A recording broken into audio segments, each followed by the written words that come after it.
Shadowing someone's strategies. Paano ka matututo sa tahimik na paraan?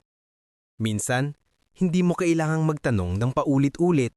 Kailangan mo lang manood ng matalino. Yan ang tinatawag na shadowing strategy. Ang ibig sabihin ng shadowing ay pag-o-observe sa isang taong magaling.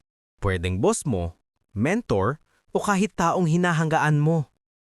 Pinapanood mo kung paano sila magtrabaho, paano sila magdesisyon, at paano nila hinahandle ang pressure. Hindi para gayahin lahat, pero para matutunan kung paano sila mag-isip.